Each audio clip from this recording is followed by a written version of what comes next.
Every dawn, before the fog lifted from the valley, Mara walked the graveyard paths.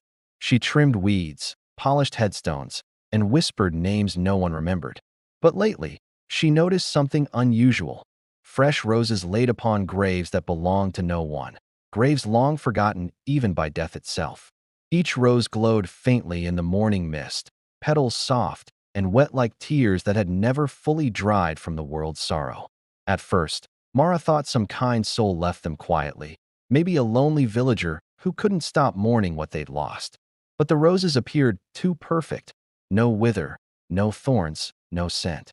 Like they hadn't been grown, only dreamed into being. She asked the caretaker, the priest, even the children who wandered past the gates. No one admitted to placing them. No one dared. One evening, she decided to stay after dusk. The air grew colder than usual, and the moon came up red as blood. The fog crept low, soft as smoke.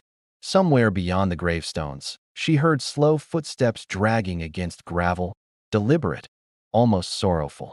Mara crouched behind an angel statue, her heart stuttering against her ribs. Then she saw it, a figure cloaked in black, holding a single rose. The figure moved with the silence of rain, stopping at every unmarked grave, placing a rose with care, then whispering something inaudible to the earth. Mara followed, her curiosity outgrowing her fear.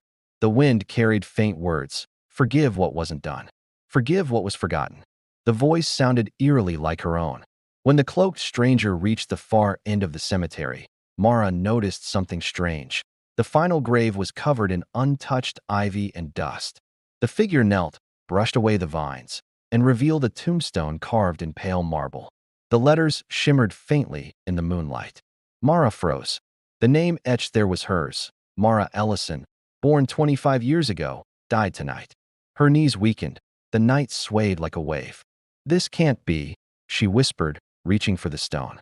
But her hand passed through it like smoke, leaving only the chill of emptiness.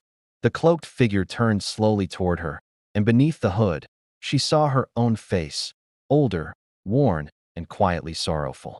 "You've tended to everyone else's peace," the older Mara said. "Now it's time you rest. Death has waited long enough for your kindness." Mara stepped back, shaking her head. "No, I'm alive. I walked here. I can still feel the earth beneath me." "You walked between," her reflection murmured. "You've belonged to the in-between since the night the flood took you. The roses were never for them. They were for you." The words sank deep, wrapping around her heart. Every memory flickered, water, screaming, her hand reaching for light that never came. The cemetery around her shimmered, colors fading into mist. The roses brightened, glowing red against the endless gray of dawn that wasn't dawn. The older Mara offered her a single rose. "Take it, and you'll remember what it means to rest without guilt, without tending anyone else." Mara touched the flower. It pulsed like a heartbeat, hers, perhaps, or something older. Warmth flooded her chest for the first time in forever. The fog began to lift, and for a fleeting moment, sunlight broke through, painting the graves gold. Even the statues seemed to breathe again. Mara knelt beside her own stone, smiling faintly. "Maybe it's not so bad," she whispered, "to be remembered by something beautiful."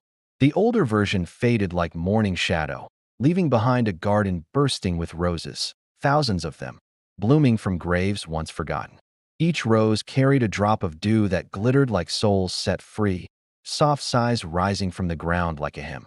Villagers who passed by later swore the graveyard had changed, that the air smelled like peace, not decay, and the flowers never died.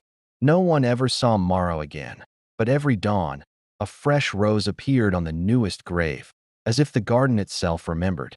And in that quiet corner of earth and memory, where death met grace, even the forgotten learned to bloom again, under the whisper of Mara's name. Our follow Cryptic Chronicler. Like, comment, and share.